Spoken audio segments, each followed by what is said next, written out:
Well, hello everyone, and welcome to another episode of our MACAE member profile series. A reminder that this is a series of the Michigan Adult Community and Alternative Education Association, where we are spotlighting some of the wonderful professionals that work in these fields.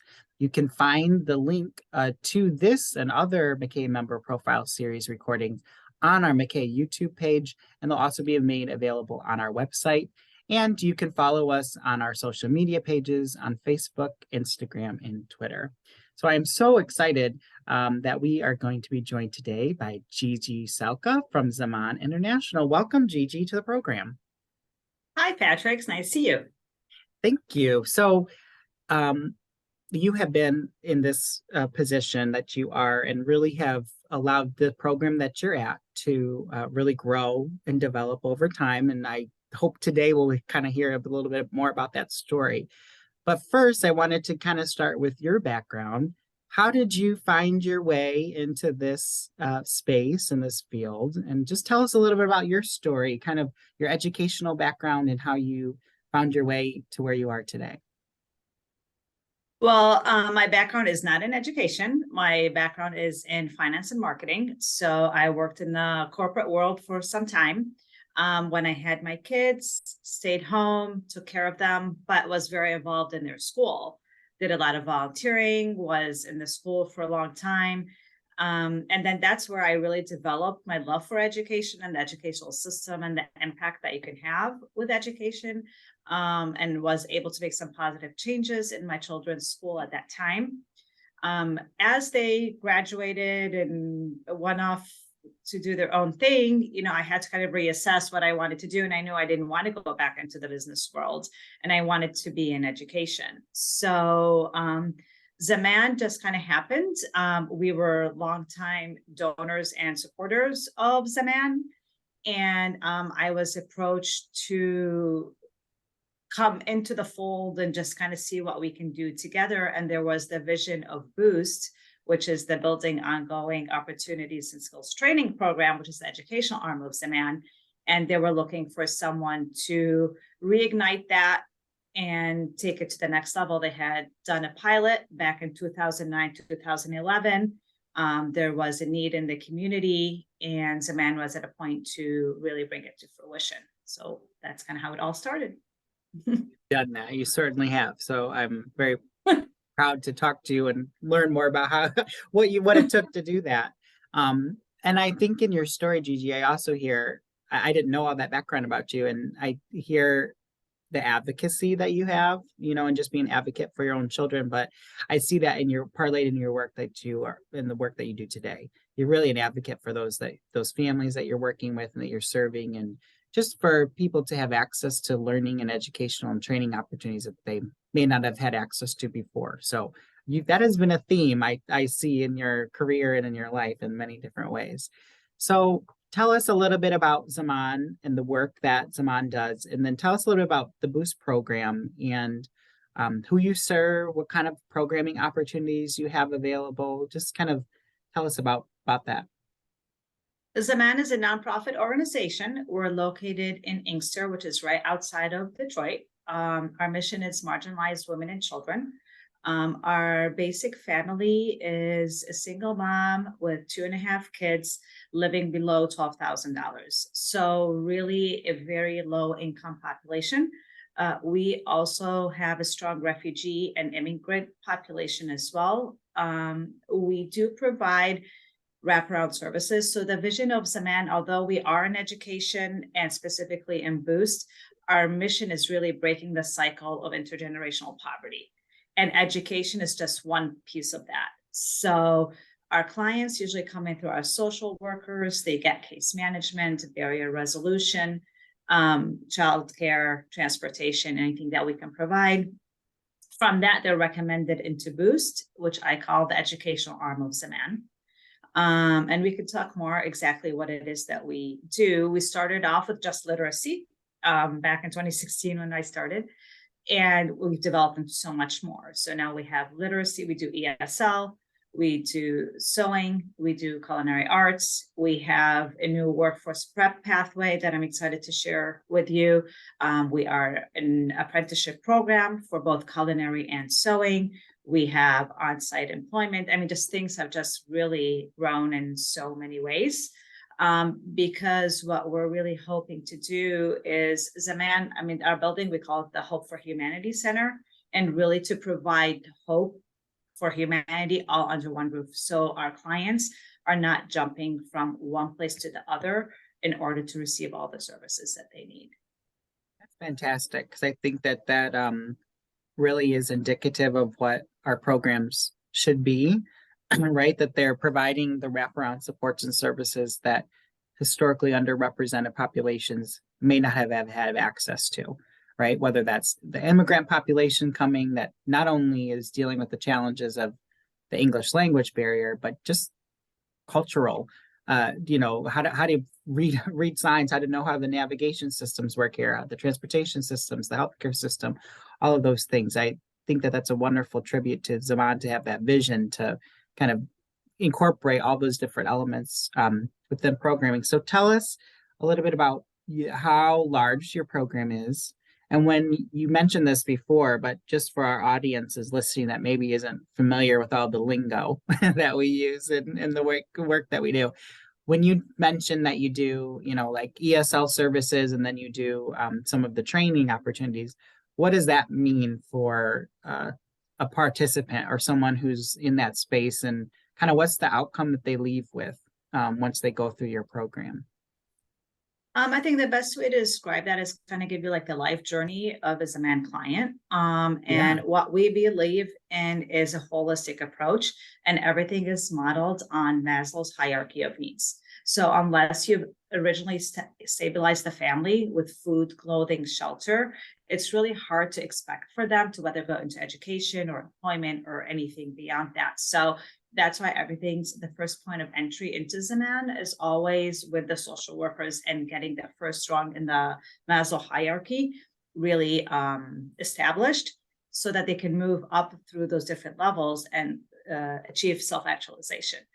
So they start with the basic needs, like we talked about. That's all available here on site. We have a food pantry, we have case management, we have a resale shop that the students have access to. It's called Good Deeds. So really everything that we can, from a basic needs perspective, to really stabilize the family. Once the family's been stabilized, then they're recommended into the B.O.O.S.T program. So B.O.O.S.T, like I said, was the educational piece. So we have 4 departments: literacy, which is ESL instruction. We started with very low literacy students because remember in 2016, that was the Syrian refugees coming in. So that was kind of our boost, right? That was our initial influx of students. And that's who we started with. And they were very low literacy. Most of them didn't speak English at all. As Zaman has been around and as we grew and as people learned about us, we've been attracting a different population, people who've been here for maybe 10, 15 years, but still need to improve their English skills.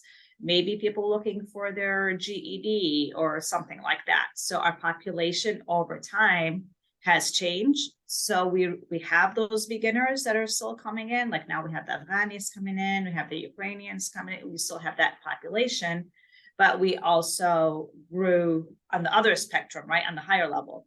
So we started a pre-GED program, providing that bridge for ESL students at the higher levels that want to go on for their GED, but really jumping right into that is just too difficult.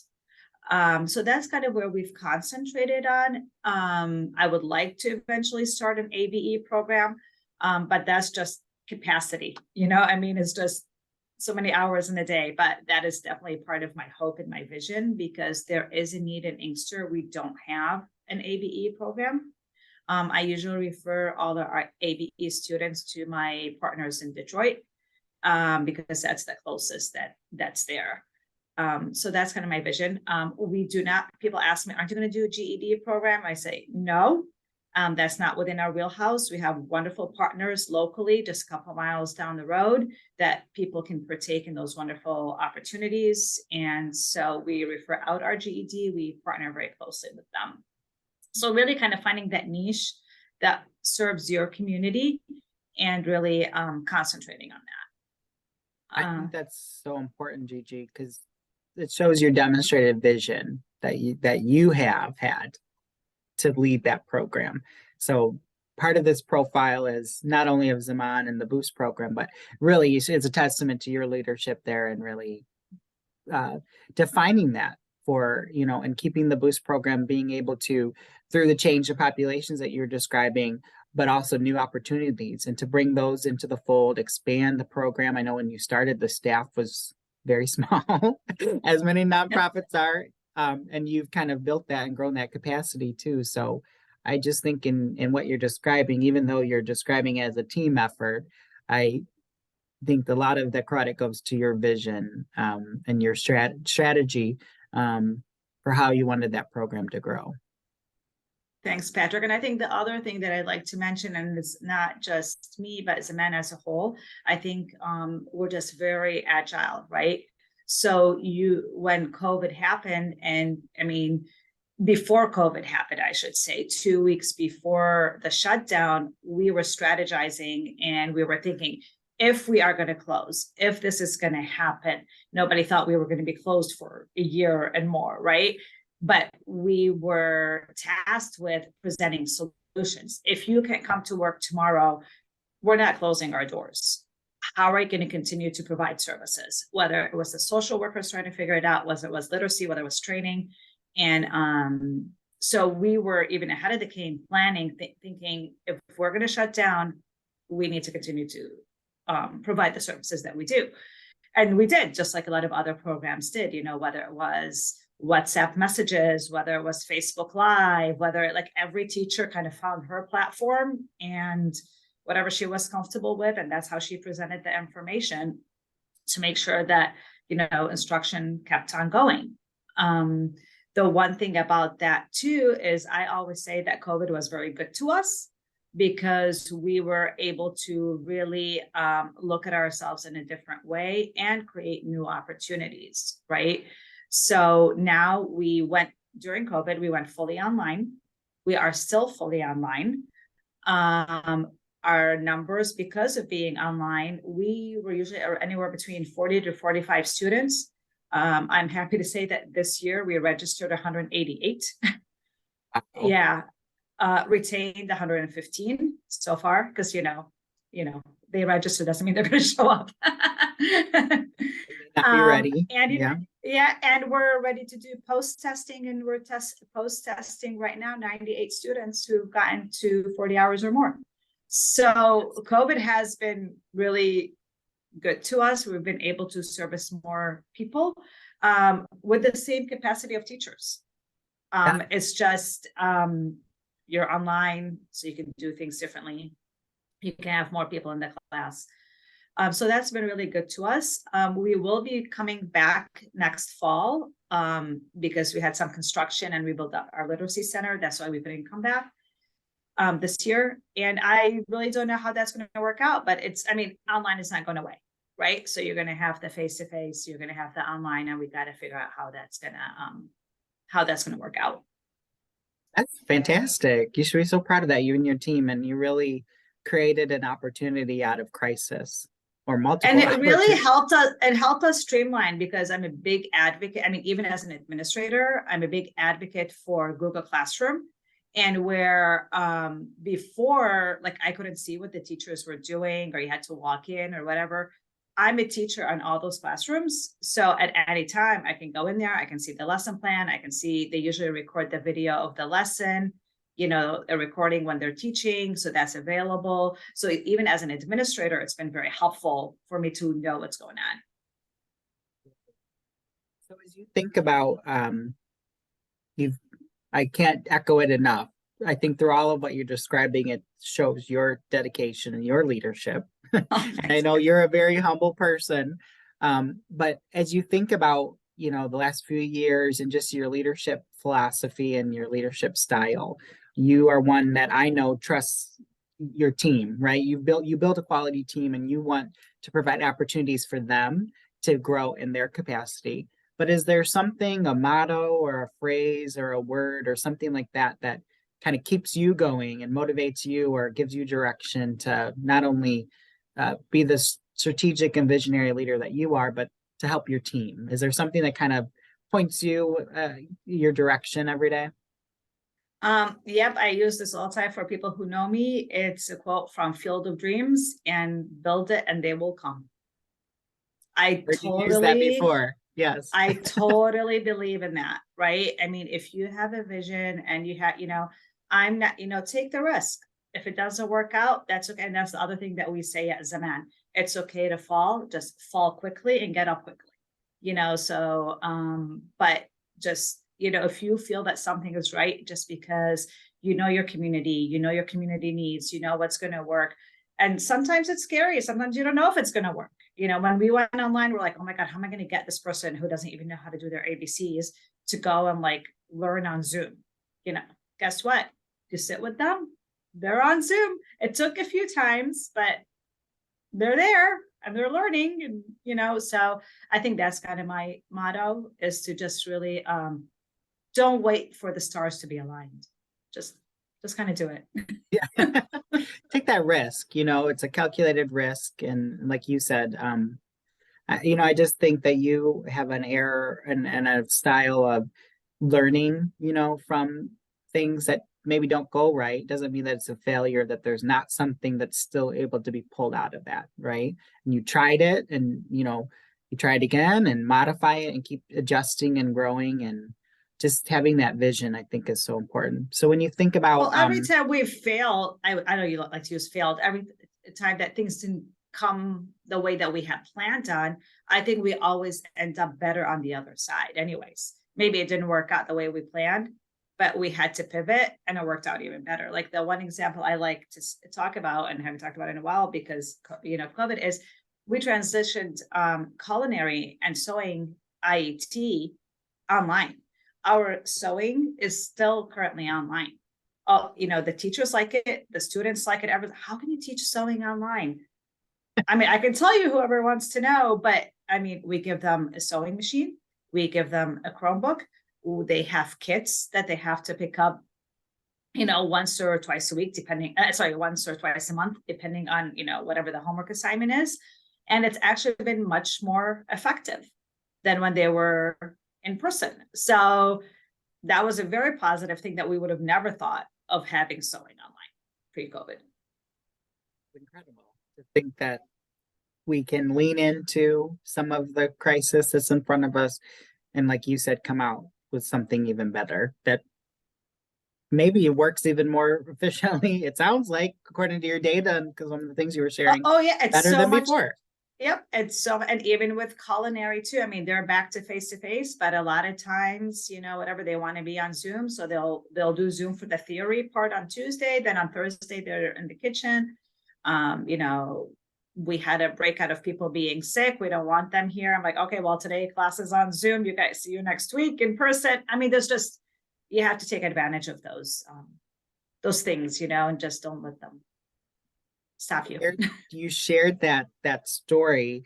Is there any other, as you look at your career and your time in this space, is there something that stands out as a really rewarding experience, or something that kind of helps you, to think, that reflect on, especially the last couple of years as we've gone through a lot of transitions and changes? I, after self-reflection, and not just in this space, but everything as you talk about, I like building things. I like building programs. I like building people. I mean, I was very involved in my community, whether it was at the school community or even my local, neighborhood community, religious community, whatever it may be. I always like to be kind of on the ground floor and kind of just like work together and build it up. I think there's just so much beauty in that. Sometimes I'll warn you, is when things get too big and too bureaucratic, and that's when I'm just kind of like, I like the startup. Yeah. So as a man, there's still a lot of startups. Like we just built out our workforce prep that I can tell you about. I mean, there's just so much that still needs to be done. But when it's all done, I like building things and building people. I think you captured too the inquisitive nature of growing programs and like what could be, what if we think about this from another way. So I hope that you don't lose that, because you motivate me, and I know a lot of your other colleagues, because you have that leadership style where you say, you don't say no, you just say, well, let's think about it this way, right? Or sure, you are prone to say yes. And I think that sometimes when you say yes, it opens the doors to other things ahead. So 100%. I mean, just like right now, the way we have it as a man with the apprenticeship, I had to bring it up to leadership because on-site employment was not part of the original plan, right? But we saw a need. I'm like, okay, these people are graduating our training. They don't want to go work someplace else. They like Zaman. They're comfortable with transportation, cultural barriers, women working outside the home, whatever it may be. We have to give them that next step. And that's how that whole thing came to fruition, right? The on-site employment, which gives them that internship or whatever you want to call it on site. So now they'll be ready to move on, kind of like the pre-GED. You can't finish ESL and jump into GED. You can't finish training and then expect to go get a job in the real world with our population. Other populations, you can't. So what's ahead, Gigi? What's ahead for you and for Zaman as you turn the corner into, we're recording this in December. So as we look to January and a new year ahead, what's ahead for everyone? You really want to know? Okay.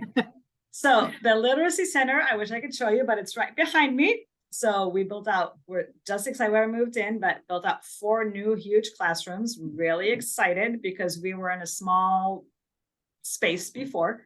So that project just finished, but starting because that's finished in January, we're building out a health clinic, public health clinic.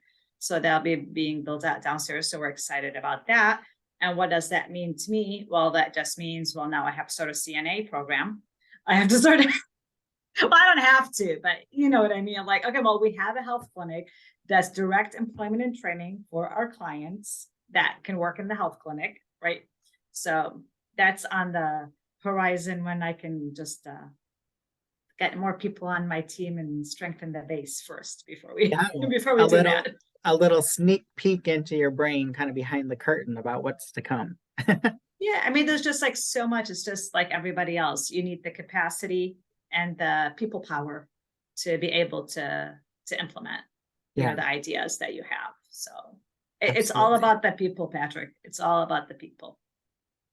well, thank you for taking the time today, not only to, and I should say not only today, but every day that you do. You are very people oriented and people driven, and your philosophy and your leadership is recognized statewide because of that, and because of the things that you have done to increase the capacity of the B.O.O.S.T program. I know that you were recently honored with the highest performance for the measurable skills outcome, which is an indicator of your program's vitality and what it means in terms of the outcomes that you have for those participants, that they're not only getting the educational component, but they're getting the training credential and then placed into employment. So that just speaks to your staff and your, obviously the learners there, but also to you and your leadership, and especially during these challenging few years, that you were able to keep that growth and keep those opportunities there. So thank you for taking the time today, Gigi. Thank you so much, Patrick, for the opportunity. Thank you. And we'll be back again soon with another episode of our member profile series. But for now, thank you so much for joining us. And thanks again to Gigi Salka from Zaman International.